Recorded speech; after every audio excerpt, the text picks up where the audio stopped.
In our last installment of our series on the book of Acts, the Apostle Paul concluded his third missionary journey by being forced to leave Corinth overland, on foot, rather than by ship. And that, of course, was due to the unbelieving Jews who were intent on killing him. Paul and Luke, along with 7 other men, one of those being Timothy, those other men went ahead of him and Luke in order to transport the special offering collected from primarily the Gentile congregations in Achaia, Macedonia, and Asia, meeting up with Paul and Luke in the town or the port city of Troas with all of the offering that they would all be transporting together to Jerusalem. After leaving Troas, they made several stops for cargo to either be unloaded or to load new cargo onto the ship before they ended up boarding a very large merchant ship that took them straight from the port of Patara all the way directly to Tyre, to the big, massive port at Tyre.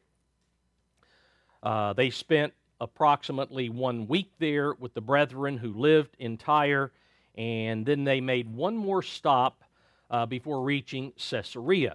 We concluded last time here in chapter 21 with the events that occurred in Caesarea after the arrival of the group. The prophet Agabus had come to Philip's home in order to warn Paul that he would be seized and delivered into the hands of Gentile authorities if he came to Jerusalem. After refusing to yield to everyone's concerns about his safety, Paul insisted that nothing could stop him from going up to Jerusalem. And after his insistence that there was no way he could be convinced otherwise, Luke closed the section last time here in verse 14 by saying that everyone in the group had come to the realization that it must be God's will in order for Paul to go up to Jerusalem for Pentecost of AD 56. And that's where we pick up today in verse 15. So Acts 21, verse 15. And after those days, or the Complete Jewish Bible says, at the end of our stay, we packed and went up to Jerusalem.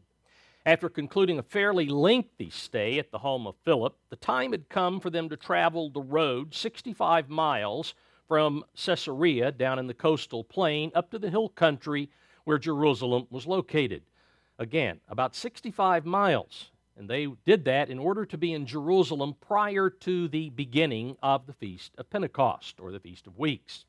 In verse 16, also, some of the disciples from Caesarea went with us and brought with them, or as the New Revised Standard has, brought us to the house of a certain Nason.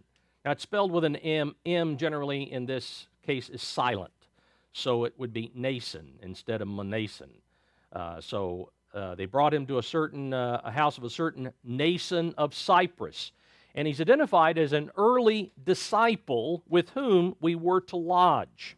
Now, it seems that the primary reason these particular disciples from Caesarea went with Paul's company was to guide him to the house of one of the original 120 disciples. Remember, the day of Pentecost, there were 120 assembled for the coming of the Holy Spirit that day. And apparently, Nason was one of that group by the identification of being an early disciple. Since the distance to Jerusalem would have required at least 2 days, 2 fairly hard days to travel by foot, Nason's house may have been located at pretty much the halfway point between Caesarea and Jerusalem. And it's also possible that Nason lived only a few miles outside of Jerusalem and provided lodging for the whole group both before, during, and after the Feast of Pentecost. Verse 17, and when we had come to Jerusalem, the brethren received us gladly. Now, the last time that Paul had visited Jerusalem was 4 years earlier, in the summer of AD 52. We've covered that prior to this. At that time, he had met with the brethren and had gone up to the temple in order to present the hair that had been cut from his head at Centuria in order for him to conclude the Nazirite vow. He had made the Nazirite vow, brought his hair. It has to be presented at the temple. So that's why he had come 4 years earlier. Verse 18, on the following day, Paul went in with us to James, and all the elders were present. Now, by this time, all of the other apostles were carrying out their individual commissions as witnesses of Jesus' life, his ministry, his death, his resurrection, his ascension to be at the right hand of the Father. And they were to do that, as we saw back in chapter 1, verse 8, into, first of all, the area of Jerusalem, then into Judea, Samaria, and then to the ends of the earth. And so we are several decades later, and so they have moved on, and they've gone to those other areas.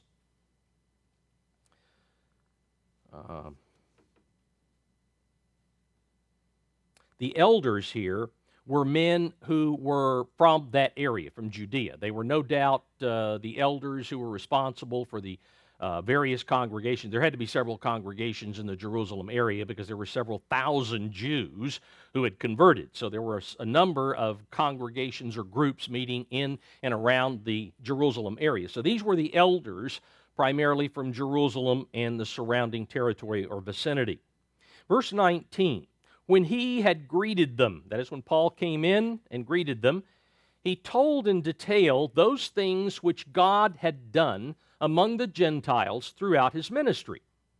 Now, despite the fact that the most important, we've seen this before back in Romans chapter 15 and 1 Corinthians chapter 16, the most important thing, the most important reason that Paul had for going up to Jerusalem at this time was to bring the special offering that had been collected from all of the Gentile areas through Achaia, Macedonia, Asia, even from the area of Galatia. And so he was bringing that down. That was why he wanted to get there. And again, that was his reason. Luke, as we've seen, makes absolutely no mention of the special offering here. He never addresses the special offering. Paul does in his letters, but Luke doesn't in this account. To Paul, the importance of presenting the offering was due to his desire. Let's turn over here to Galatians chapter 2. It was Paul's desire to fulfill the request that had been made of him by the apostles 7 years earlier at the Jerusalem conference. Because here in Galatians 2, beginning in verse 9, we'll break into verse 9. I'll read from the New Revised Standard. It says, when James and Cephas and John, who were acknowledged pillars, recognized the grace that had been given to me, they gave to Barnabas and me the right hand of fellowship, agreeing that we should go to the Gentiles and they to the circumcised. They asked only one thing. Note, that we remember the poor, which was actually what I was eager to do. And so we see this was the driving force, why he insisted he's going to go to Jerusalem. He wanted to show that the Gentile members of the church throughout the areas that he had worked were very interested in their brethren in Jerusalem, who were very poor at the time. Now, again, Luke here in Acts has completely ignored why Paul insisted on coming to Jerusalem, because Luke's focus is on how Paul reached Rome. That's the whole tenor of what he wants to present. Therefore, he records only the events relative to that end, relative to Paul finally reaching Rome. Hence, he's quickly summarizing here in verse 19 the past 4 years of Paul's work. 4 years since he'd been there before. Paul greeted them. He told in detail those things which God had done among the Gentiles through his ministry. That summarizes 4 years. Okay? He doesn't go into the details. That's not his point. Now, verse 20. And when they heard it, they glorified the Lord. And they said to him, you see, brother, how many myriads or thousands the King James has. The Complete Jewish Bible has tens of thousands, which is probably an exaggeration. You see how many myriads or thousands of Jews there are who have believed. And they are all zealous for the law. Now, even though the Greek word myrias generally refers to 10,000s, as we have it in the book of Revelation, the numbers of angels that there are, it can also refer simply to a vast number of, or many thousands, which is how, if you go back to Luke chapter 12, verse 1, that's how it's used. It's used in the context of a large number, not tens of thousands. You can't, from that section there and what's describing, you can't come up with tens of thousands of individuals. Maybe over 10,000, but not tens of thousands. Anyway, there were many thousands of Jews, that's the point that James is making here, who had become disciples throughout Judea. Not only had they become disciples, but they had continued to carefully observe all aspects of the law, including the rituals and sacrifices. That's what James means. Verse 21, but they have been informed about you, James tells Paul, that you teach all the Jews who are among the Gentiles to forsake. Other translations have abandon or turn away from Moses. You're being accused of turning Jews away from Moses, the teachings of Moses, saying that they ought not to circumcise their children, nor to walk according to the customs. Or the Revised English Bible has there, follow our way of life.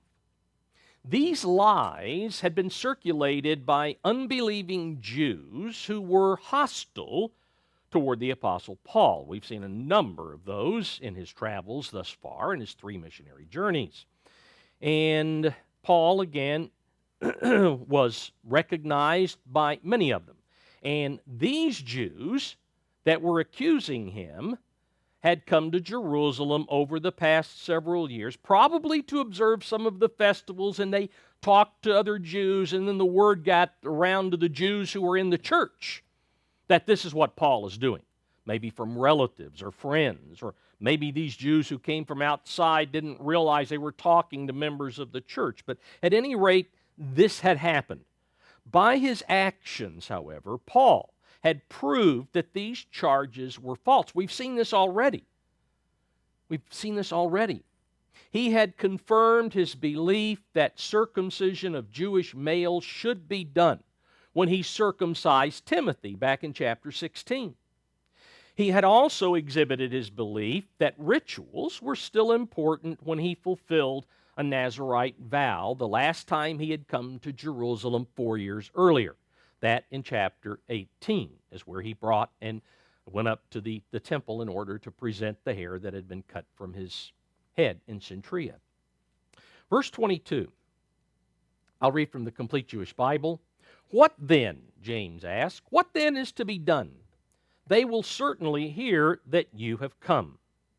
James and the other elders wanted to prevent any ill feelings or conflicts from arising from among the very zealous Jewish believers who had believed the lies that had been spread concerning the Apostle Paul. We want to break this off. We want to, cut it back before it gets any worse than what it already is. Therefore, verse 23, do what we tell you. We have 4 men who have taken a vow. Take them and be purified with them, and pay their expenses so that they may shave their heads. This automatically shows us this is the Nazirite. They had taken the Nazirite vow. And that all may know that those things of which they were informed. The New Living Translation simply says that they may know that the rumors concerning you are nothing, but that you yourself also walk orderly and keep the law. Or Moffat has, that you also are guided by obedience to the law. These 4 men who had taken the Nazirite vow, which was usually a commitment that lasted, at least according to what later Jewish writers in the Mishnah say, somewhere between 30 days and 90 days. 1 to 3 months was normally what they would take the Nazirite vow. And these 4 men who had done so apparently had been so poor that they could not afford the cost of the animals associated with the sacrifices at the conclusion of their vow. We've covered earlier in Numbers chapter 6, earlier when we talked about Paul's Nazirite vow, the fact that there were certain procedures that had to be done and there were certain animals that had to be sacrificed at the conclusion of the vow. There was to be one male lamb, one female lamb, and one ram. Those were the main animals. There were other meal offerings or whatever that had to go as well. But these three animals were fairly expensive. In order to prove his faithfulness to the law, Paul, in addition to paying for the 12 animals, for 3 animals for 4 men, that'd be 12 animals altogether, fairly expensive. And in addition to paying for those 12 animals that the men needed, Paul would himself have to undergo a 7-day ritual of purification and be accepted by the priests at the temple as ritually purified in order to do what James was suggesting he do. Verse 25, but concerning the Gentiles who believe, we have written and decided, or as better translated in the Goodspeed, we have written them our decision, that they should observe no such thing. That is, they don't have to observe the Nazirite vow, they don't have to sacrifice the animals, except that they should keep themselves from, Goodspeed has, they must avoid things offered to idols, from blood. The New Living Translation also inserts consuming, because that's what it means, consuming blood, from things strangled, and from sexual immorality. James and the elders assured Paul that they were not, at this point, trying to rescind the decision of the conference of elders that had been convened in Jerusalem 7 years earlier. The only laws, as we covered back in chapter 15, the only laws connected to rituals and ceremonies involving animal sacrifices that were binding on the Gentiles were these 4. And again, they're listed twice in Acts chapter 15. Because God was not requiring the Gentiles to either circumcise their males, nor was He requiring them to participate in animal sacrifices. But there were still laws that were in with the animal sacrifices that they still had to observe, even though they didn't have to sacrifice the animals, which again are these. All right, verse 26, Goodspeed has, then Paul joined the men and went through the rites of purification with them, and the next day went to the temple to give notice of the time when, upon the offering of the sacrifice for each one of them, their days of purification would be over. Since Paul had come from outside the land of Israel, he was required to undergo a 7-day ritual of purification. He had to be cleansed from being out there in all the Gentile territory. This was the only way that he would be allowed to accompany the 4 men to the temple in order to present the sacrifices. He had to begin the 7 days by reporting to a priest, so the priest was informed of what was taking place. Then he had to return to the temple with the men at various times during that week. It's not clear whether, from what you read in the Mishnah, whether it was every day or just a couple of times during the week, every other day or something. But he did have to report back. And then finally, the 7th day was when everything was done. Verse 27, Goodspeed goes on, the 7 days were almost over when the Jews, or as Complete Jewish Bible, Stern generally identifies them as the unbelieving Jews. So when the unbelieving Jews, or some unbelieving Jews from Asia, caught sight of him in the temple and stirred up all the crowd and seized him.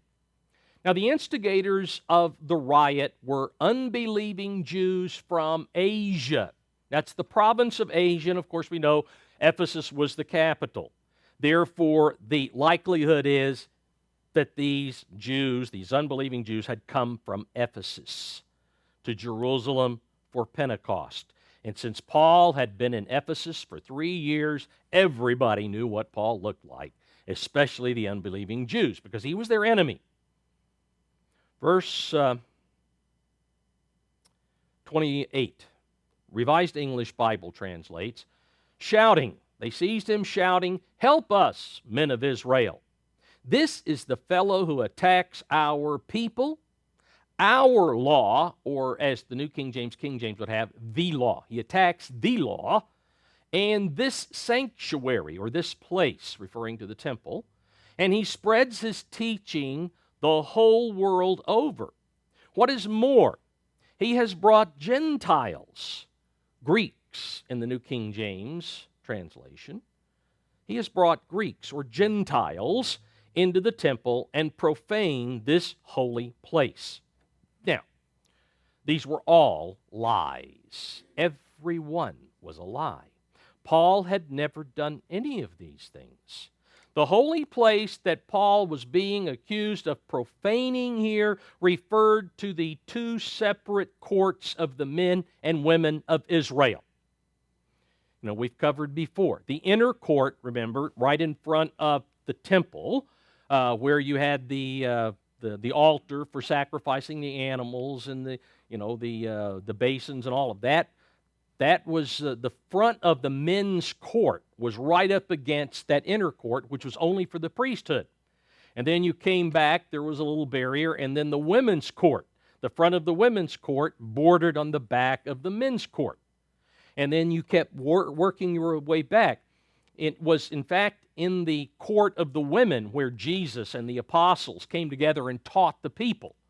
That was the place, because the men could be in the women's court. The women couldn't go in the men's court because the men could not get to their court without going through the women's court. Okay? So the women's court was generally where discussions and teaching took place to families. The court of the Gentiles that we know about was located behind the court of the women and was as close as the Gentiles were permitted to come. They could come no further. In fact, there were signs up. You come any further, it's on penalty of death. In fact, archaeologists have found some of those signs. So that was the way it was. The penalty for any Gentile entering the court of the women was death, which was permitted even by the Roman governor for Roman citizens. That's how important it was to stay out if you were a Gentile. Verse 29, the New King James continues, "For they had previously seen Trophimus, the Ephesian, with him in the city, whom they supposed," that is, they assumed, "that Paul had brought into the temple." Since the unbelieving Jews were from Ephesus, they would have recognized Trophimus as a Gentile, because they had seen him with Paul, no doubt, a number of times. We'd seen Trophimus' name before, and he's in Paul's letters, and so he accompanied Paul while he was in Ephesus. Verse 30, the New Living Translation goes on, "The whole city was rocked by these accusations, and a great riot followed." Or Revised English Bible has, "People came running from all directions. Paul was grabbed and dragged out of the temple, and immediately the gates were closed behind him." So we find that Paul was quickly surrounded in the court of the women by emotionally stirred men who had immediately believed all of the charges that had been made by these unbelieving Jews from Ephesus. He was taken out through the gate into the court of the Gentiles. And the temple officers that were on duty at that time shut the gate to prevent any damage to either the men's or women's court. Due to the blindness of the mob, which resulted from their intense anger, no one seemed to realize that, where's Trophimus?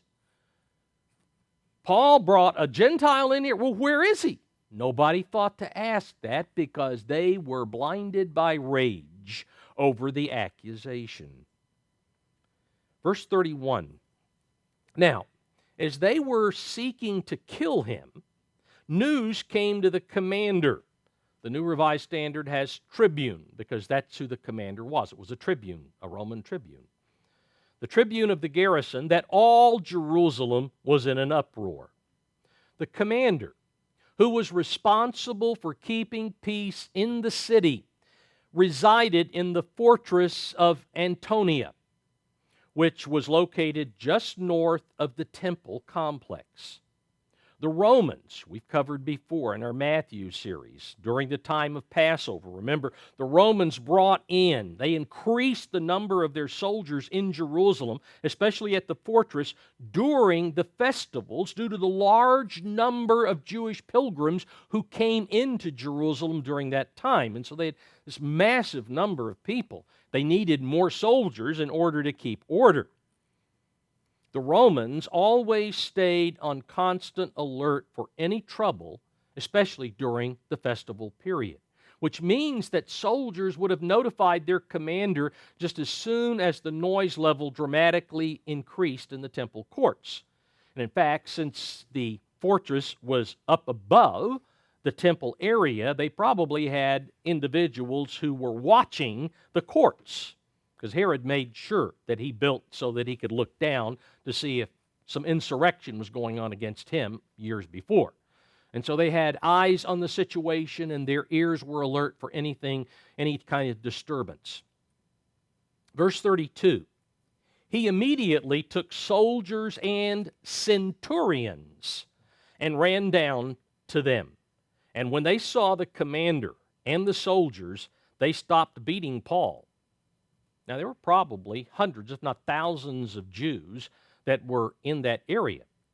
But since centurions were officers who had command of 100 men, the centurions came with their men. And that being the case, there were at least 200, because it says centurions. It doesn't say two, but at least two. There may have been 3 or 4. And so there were at least 200 armed Roman soldiers who quickly arrived on the scene. The brutality of the Romans was well known. Remember back in Luke chapter 13, there was the mention made of how Pilate had mixed the blood of the Galileans with their sacrifices. Pilate had gone up and slaughtered a bunch of the Galilean Jews. And so the brutality of the Romans was well known. And since it was, the mob was not going to object to their intrusion because they could have lost heads, arms. They could have been gutted right there by the Roman soldiers. So, okay, if you're going to intrude, then we're going to stop doing what we're doing. Verse 33, then the commander came near and took him and commanded him to be bound with 2 chains. And he asked who he was and what he had done. After binding Paul's hands with 1 chain and his feet with the other chain, which is exactly what Agabus said. He said his hands would be and then his feet would be. And so 2 chains, 1 for hands, 1 for feet. And once the commander had this done, we find that he directed these questions. Well, who is this guy? What has he done? He addressed the questions to the crowd, to the mob. Verse 34, and some among the multitude, or the crowd, or the mob, cried one thing and some another, as is typical, as we watch almost every day on the news when something is said about Trump. Okay? As is typical. In any situation where people are drawn together by some unexpected event or some commotion that's happening, the majority who come have absolutely no clue what happened. They're as ignorant as they can possibly be, but they are very quick to speculate. They're very quick to start rumors that are believed and then embellished by others. Well, that rumor's pretty good, but let's throw a few other things in there and make it even better. And that's human nature. Part of the pride of life part there that we need to be careful about. Going on in verse 34, and when he could not ascertain the truth or learn the facts, the New Revised Standard has, because of the tumult or the uproar and confusion, other translations have, he commanded him, Paul, to be taken into the barracks. Based on what was happening, the commander assumed that Paul was guilty of some very horrible crime. But since he received no clear charge from the mob of what the crime was, the commander decided, okay, I'll just take him up to the fortress and I'll interrogate him there, away from the mob. Verse 35, and when he reached the stairs, or steps, as most translations have. Now, these were the steps leading up to the higher level of the Roman fortress from the court of the Gentiles. There were a number of steps that were there. I can't remember the number. I think Josephus mentioned some number, but I can't remember. Anyway, he reached the steps or the stairs. He had to be carried by the soldiers because of the violence of the mob. For the multitude of the people followed after, crying out, away with him, or as the Revised English Bible has, kill him. That's what the mob wanted. They wanted blood. They wanted death. Due to the massive number of people being pushed forward by the swelling crowd, it was difficult for the soldiers to move through the hostile mob and provide Paul protection at the same time, which is very difficult to do. The people had already judged Paul to be guilty based on the rumors that they had heard, and they wanted him dead for what they had been led to believe that he had done, even though there was no Trophimus. There was no evidence that a Gentile was there. Nobody brought Trophimus. Oh, here's the reason. Nope, nobody did that. Verse 37, and as Paul was about to be led into the barracks, he said to the commander, may I speak to you? He, the commander, replied, can you speak Greek?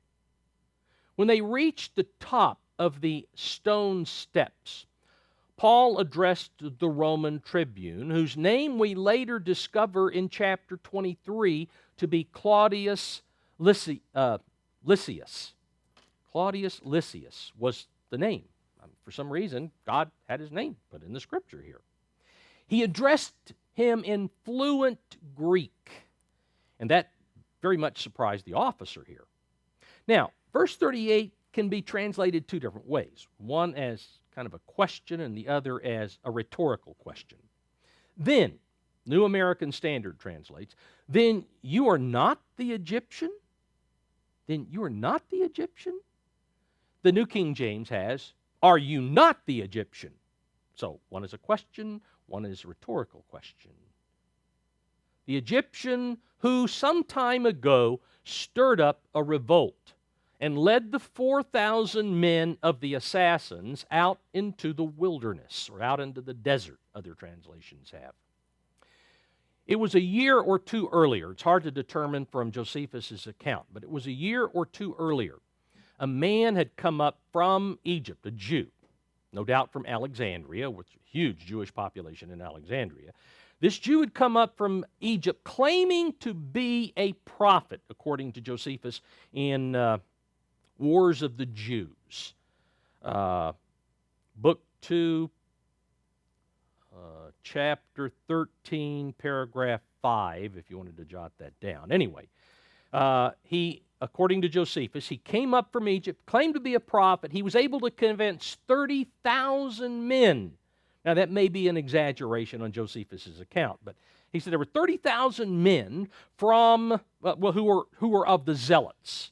Now, we've talked about Zealots before. They were the ones who were anti-Greek, anti-Rome, and they fought for, they were great patriots for for Judaism and for the land of Israel. But according to Josephus, these 30,000 men, these Zealots, were convinced by this man that he was a prophet, and they followed him as their leader. This prophet, so-called, proclaimed that at his command, the walls of Jerusalem would fall down, just like the walls of Jericho, and those who were with him then could quickly follow him into the city of Jerusalem and defeat, totally destroy, wipe out the Roman garrison that was there. That was what he had told them. He then led many of them to the Mount of Olives. Josephus doesn't say how many accompanied him to the Mount of Olives because the rest of the story is in Antiquities of the Jews, book 20, chapter 8, paragraph 6 is where that's found.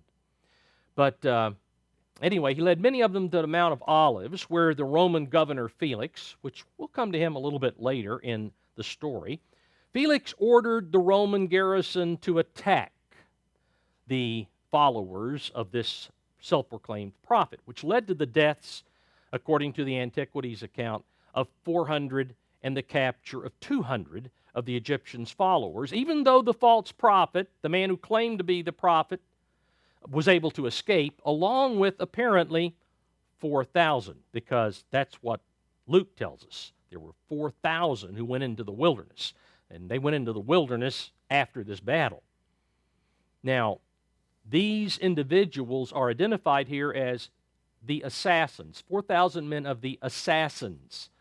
The word assassins is translated from the Greek sakari, and sakari is was the identification that they were given because they carried a small dagger or a sika.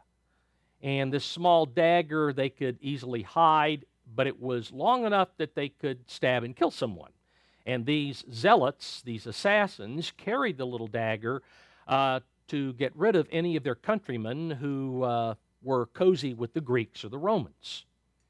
So if you were one who was collaborating with the Romans, you better watch out because you didn't know who a Sakari was and who wasn't.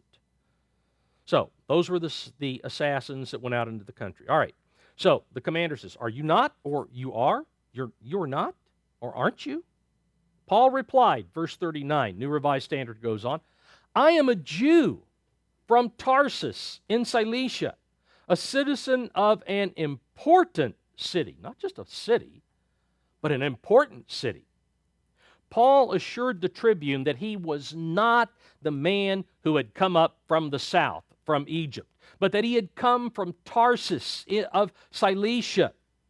Cilicia, province up in eastern Asia Minor, kind of northwest of the province of Syria. Okay, that was the area of Cilicia. Tarsus was a city that was renowned for its educational institutions. It was a place of higher learning. It was a Cambridge, you know. It was a very elite, prestigious city. It was located about 360 miles north of Jerusalem. So the Egyptian, or the Jew from Egypt, had come from the south. Paul says, "I've come here from the north. I'm from the north, not the south." Now, there is a tradition, whether it's true or not, we don't know, that after the Romans destroyed much of the area of Galilee in the 1st century BC, Paul's parents migrated. They left that area because of the devastation, and they went up into Cilicia and settled in Tarsus. And that's the reason Paul was born in Tarsus. Could be, again, it's hard to substantiate a lot of tradition. All right, I'm a Jew from Tarsus of Cilicia, a citizen of an important city. I beg you, let me speak to the people. When he had given him permission, now after being convinced that Paul was not the self-proclaimed prophet from Egypt who had led the revolt of the assassins, the tribune here, we find at the first part of verse 40, complied with Paul's request, probably hoping that this highly educated man could settle the unrest and persuade the mob to disperse peacefully, rather than bring this to a higher level of confrontation. Going on in verse 40, Paul stood on the steps, New Revised Standard again, Paul stood on the steps and motioned to the people for silence. And when there was a great hush, he addressed them in the Hebrew language, or the Hebrew dialect, as some other translations have, saying, now even though he may have, and that's highly doubtful he did, he may have used Hebrew, it is most likely he addressed the crowd in the common language used among the Jews at that time, which was Aramaic, basically a dialect of Hebrew, as, again, some translations point out, which, again, it was closely related to Hebrew. In fact, you look at Aramaic and Hebrew, and it looks the same. Hard to tell that there's a difference, but there is. All right, chapter 22, verse 1. Brothers and fathers, he said, listen to what I have to say in my defense. That's Goodspeed translation. Brothers and fathers, listen to what I have to say in my defense. Paul wanted to defend himself from the accusations that had been made against him of preaching a message that was aimed at prejudicing all of its hearers against the Jewish people and all that pertained to the Jewish religion or to Judaism. The thrust of Paul's defense, as we will see, centered around his Jewish roots, his zeal for Judaism, and how God redirected his zeal from serving God the way Paul thought God should be served to the way that God wanted Paul to serve him. So that's what we're going to see him giving us in his defense. Verse 2, and when they heard that he spoke to them in the Hebrew language, they kept all the more silent. Then he said, now, for a number of years prior to this time, an anti-Greek sentiment had arisen and spread throughout Judea.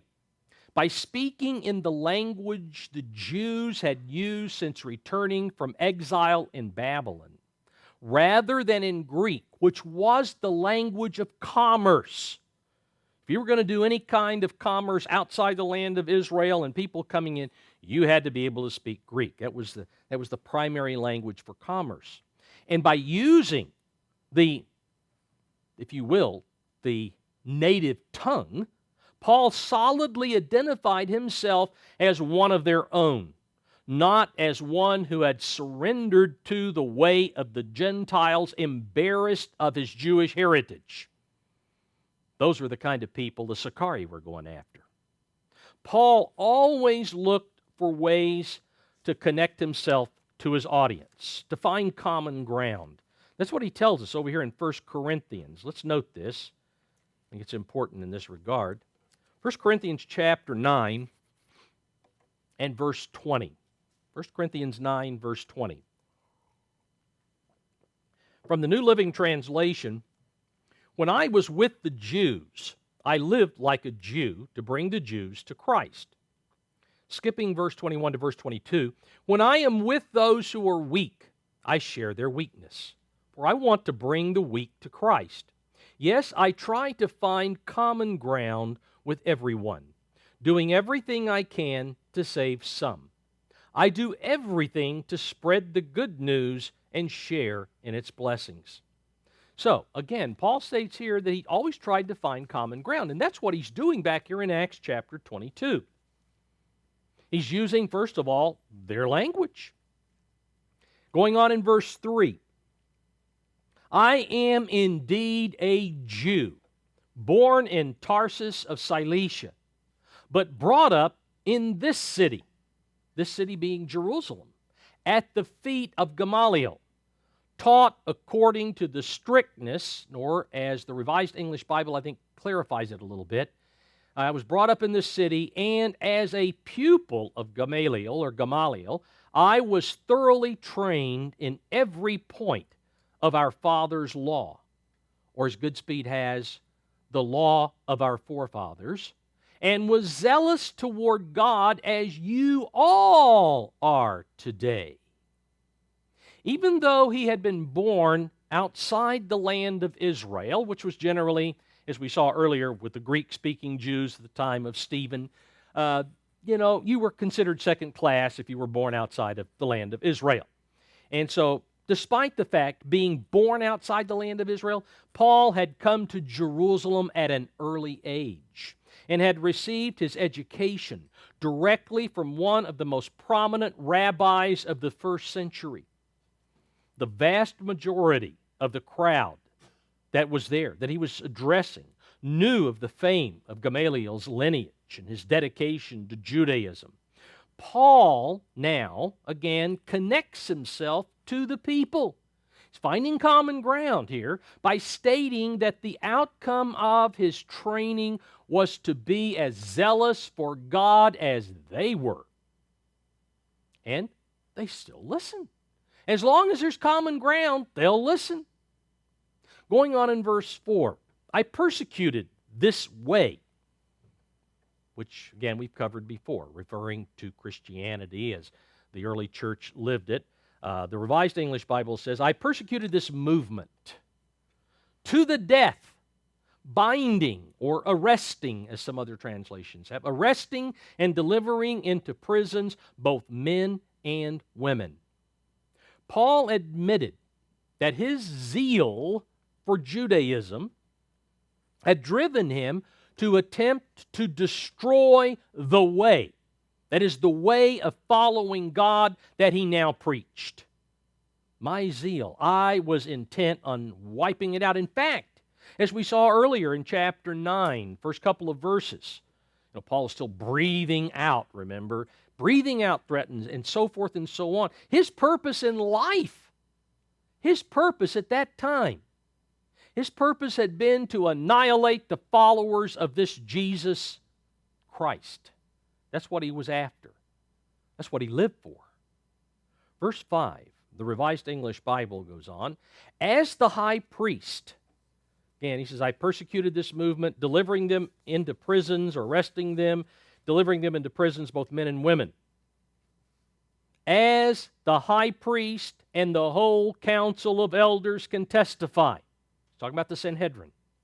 It was they, the Sanhedrin, the leaders of the Sanhedrin, including the high priest, who gave me letters to our fellow Jews, or as Stern has in the Complete Jewish Bible, letters to their colleagues, that is, the leadership of the Jews in Damascus.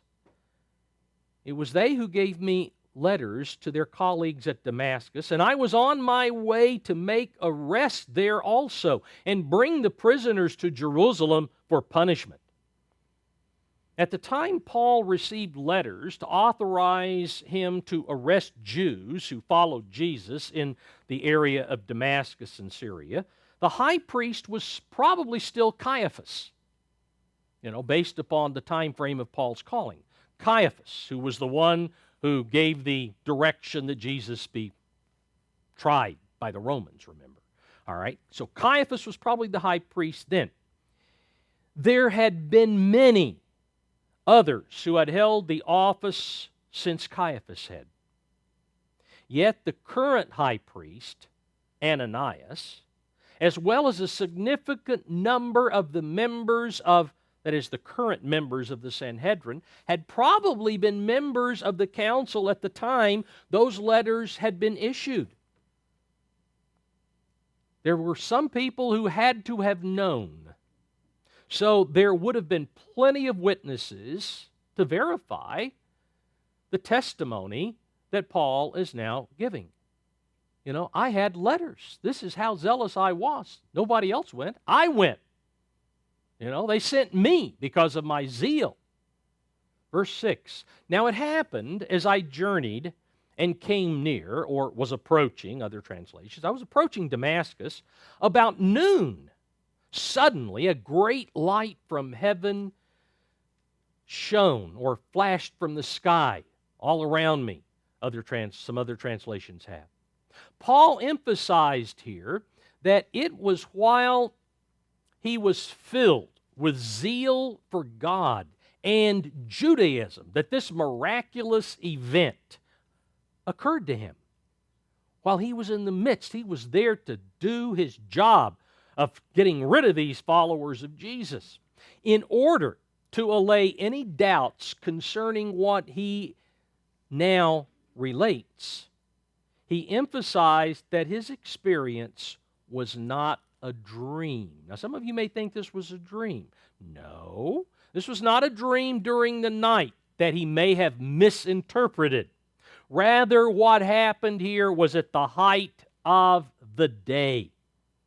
It was at noon, while he was fully conscious There was nothing here about not being in his right mind. It was bright daylight, and all of a sudden it got a whole lot brighter. Verse 7, "And I fell to the ground and heard a voice saying to me, 'Saul, Saul, why are you persecuting me?'" Now, again, Paul was addressed by his Hebrew name, not Paul here, but Saul, which, as we've seen before, means asked for. Asked for. "Why are you persecuting me?" "So," Paul says in verse 8, "I answered, 'Who are you, Lord?' And he said to me, 'I am Jesus of Nazareth, whom you are persecuting.'" Paul responded to the voice by acknowledging the one who spoke to him as Lord or Master, because Paul knew such a blinding light coming down from above had to be linked with the presence of God. Since the glory of God in the Holy Scriptures, you generally find, was linked to a brilliant light, which the Jews call the Shekinah. However, the response Paul received from his question, "Who are you, Lord?" it baffled him, because his zeal to destroy followers of Jesus was based completely on the belief that Jesus of Nazareth was a fraud. He had to be a fraud who had been crucified and was no longer alive. That's the reason he was doing this. The voice he heard came from a living being who identified himself as Jesus, which totally destroyed the basis for Paul's misguided zeal. Verse 9, "Now those who were with me indeed saw the light and were afraid, but they did not hear the voice of him who spoke to me." Paul now adds, not only was he fully conscious in the middle of the day, but there were also witnesses to this. This is not something that just happened to me alone. There were witnesses to this miraculous event that completely redirected the life that he lived and his zeal.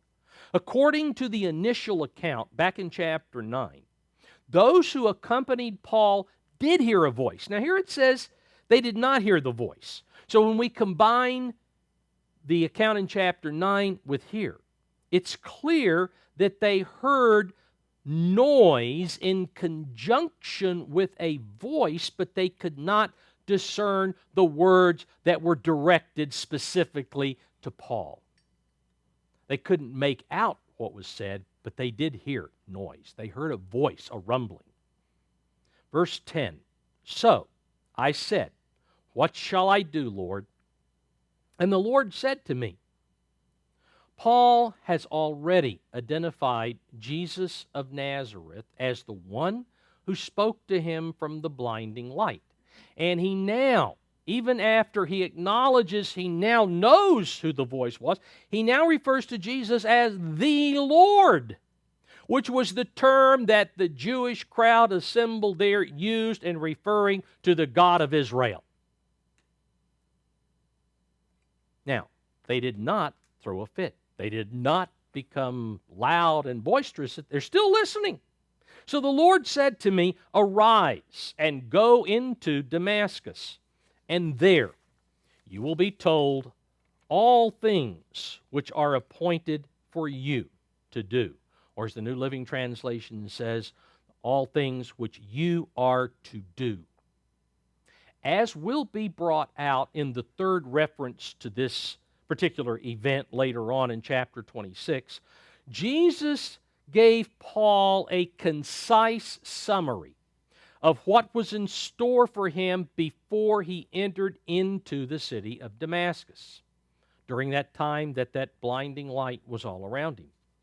Luke chose not to include that point in the initial contact back in chapter 9, neither does Paul include it here, because in doing so, he would have prematurely lost the attention of his audience. Because had he quoted what he was told, Remember, it ends up with going to the Gentiles. That would not go over well with his audience. And so he left it out. The things he would be told in Damascus that he would need to do before fulfilling what Jesus had already told him was to be baptized and receive the Holy Spirit. That's what he had to do when he went into Damascus. Verse 11, New Living Translation, I was blinded by the intense light and had to be led by the hand to Damascus by my companions. In summarizing what had happened, Paul omits the fact that he was blind for 3 days. He skips over that, just like he skipped over, it was 3 years from the time he was called till he came back to Jerusalem, but that was not necessary for him to relate to the crowd in order to make the point that he's making. Verse 12, Revised English Bible translates, there, in Damascus, a man called Ananias, a devout observer of the law, and well spoken of by all the Jews who lived there. All Jews, whether they were members of the body of Christ or whether they were still practicing Judaism and had not been moved to believe that Jesus is Messiah, everyone spoke well of Ananias. So Paul now emphasizes that Ananias, who was a follower of Jesus, was considered a devout worshiper. He was a devout worshiper of God. And he was, again, looked up to, highly esteemed by all of those who were connected to Judaism in Damascus. So Paul is telling the crowd here, hey, here's a man who is well thought of, and he played a part in what I'm doing now. He's the one that baptized me. He's the one that laid hands on me, and I received God's Spirit. And he was well thought of by all of Judaism, the Jews of Judaism. Well spoken of by all the Jews who lived there, came and stood beside me and said, Saul, my brother, receive your sight again. Instantly I recovered my sight and saw him. This was the second major miracle that occurred to Paul at this time. He not only recovered from physical blindness, he also was healed at that time of spiritual blindness. Both. Maybe that's the reason God had him go blind. None of the others who were with him went blind with the light, but Paul did. And it was like an awakening. Now you see. Now you truly see what you're supposed to see. From this time forward, he saw things from a totally new perspective. Verse 14, then he said, that is, Ananias told Paul, the God of our fathers has chosen you that you should know his will. Now here, the term God, the God of our fathers, once again, as we saw back in chapter 5, verse 30, refers to God the Father, who had been revealed to Abraham, Isaac, and Jacob as the Most High God. Now, God, again, did not always reveal himself to everybody else. And we'll see there's more to the story next time. Jesus made it very clear that the Father is the one. Back over here in John chapter 6, it is the Father who selects each person who is to be judged during the first day of judgment for salvation. Here in John 6, verse 44, Jesus stated, no one can come to me, no one can be drawn to me to know who I am, to recognize me. No one can come to me unless the Father who sent me draws him, and I will raise him up at the last day. So, it is the Father that's involved in selection and drawing.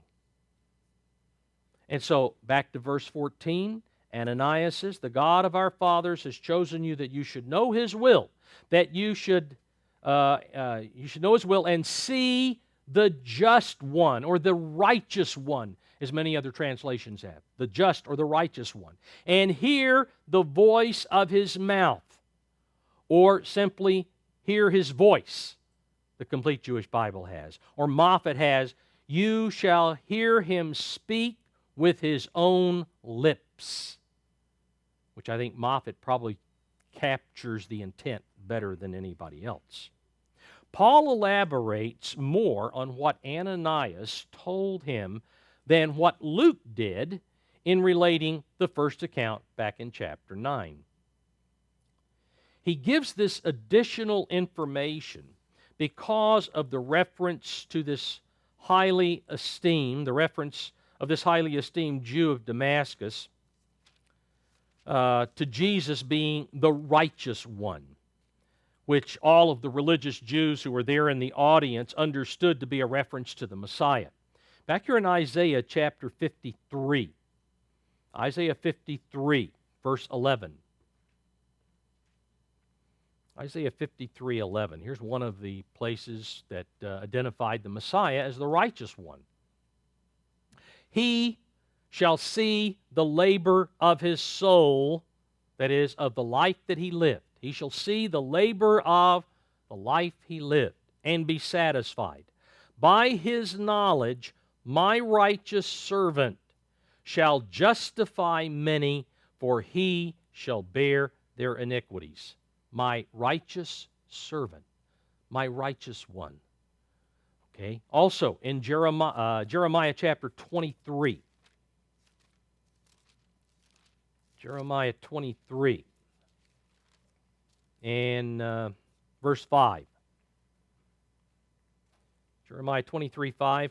Behold, the days are coming, says the Lord, that I will raise to David, and they all knew that David was going to be an ancestor of the Messiah. That they knew about. I will raise to David a branch of righteousness. A king shall reign and prosper and execute judgment and righteousness in the earth. In his days Judah will be saved and Israel will dwell safely. Now this is his name by which he will be called, the Lord our righteousness. This is the righteous one identified by God. And so the Jews understood the righteous one is the Messiah. And now Paul back here in Acts chapter 22 verse 14, makes the statement that Ananias told me that I would know the will of the Father and that I would see and hear him speak with his own lips. The righteous one. Paul was told that he would see Jesus speak directly to him, making him what? An eyewitness then. An eyewitness of the resurrected Christ. Because he saw him. Because he manifested himself to Paul. We've seen that before. Paul talks about the number of times. 2 Corinthians chapter 12, he talks about the times that he had come to him. We've seen him speak with him already, and he's going to refer to another account here in just a few minutes. All right, back in chapter 22, verse 15. For you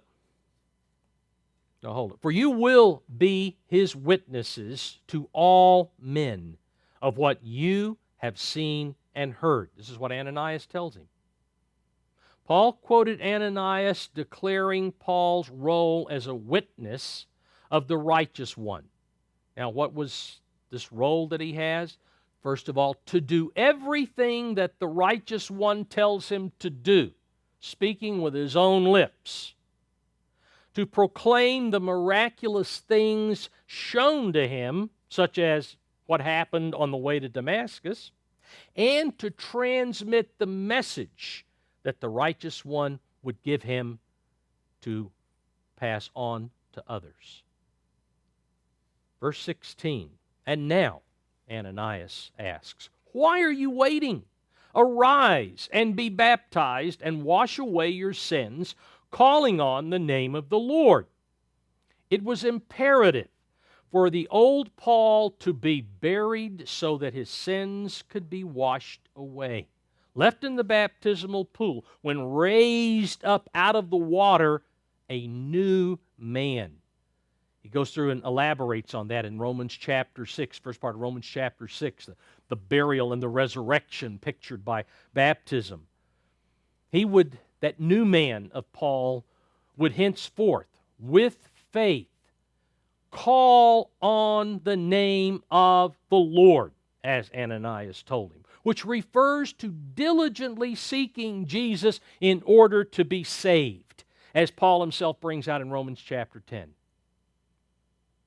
Verse 17, then it happened, when I returned to Jerusalem and was praying in the temple. Now, again, Paul omitted the fact that 3 years had elapsed since the time of his calling and his return to Jerusalem. He was more interested in impressing upon his audience the fact that even after he was selected as a witness of the resurrected Jesus, he continued to worship as any other devout Jew. 3 years had passed. He is still, after witnessing for 3 years, he is still practicing as a devout Jew. Verse 17 goes on, while praying in the temple, that I was in a trance, or I fell into a trance, or Lamsa has, I saw a vision, and saw him. Who's the him? The one who spoke to him on the road to Damascus, saying to me, note, I saw him saying to me. He saw this with his own eyes. There was a vision. Make haste and get out of Jerusalem quickly, for they will not receive your testimony or your evidence, Goodspeed has, concerning me. Jesus warned Paul to leave after he had spoken very directly, pointedly, and clearly in the name of Jesus to the Greek-speaking Jews at one of the synagogues in Jerusalem, because they were planning to kill Paul for what he had proclaimed. This is back in the latter part of chapter 9. We covered that section. Verse 19, Goodspeed has, and I said, Lord, I hate to kind of object, but, Lord, they know that I used to go through one synagogue after another and to imprison and flog those who believed on you, as the New King James and King James correctly has, not in, but on you. Okay. They know. Going on in verse 20, New King James. And when the blood of your martyr Stephen was shed, I also was standing by, consenting to his death, and guarding the clothes of those who were killing him. Now, everybody knows this, Lord. Paul thought that since everyone knew that he had been the most zealous enemy on the face of the earth of the followers of Jesus Christ, if they now could see that he had completely reversed the direction of his zeal, that they would have to conclude. Paul says, Lord, they would have to see that it's impossible that they couldn't see this, that the only explanation for my change is that Jesus was the righteous one, resurrected from the dead. They've got to believe because they know what I was, and now they see what I am now. Paul was convinced that his conversion was a testimonial to the truth that Jesus was indeed the Messiah, and that many of the Jews would now repent of all their sins, and they would accept Jesus as their Savior, as the righteous one. He was convinced of that. And that's where we will stop today, because if we go any further, we'll be tied up for too long.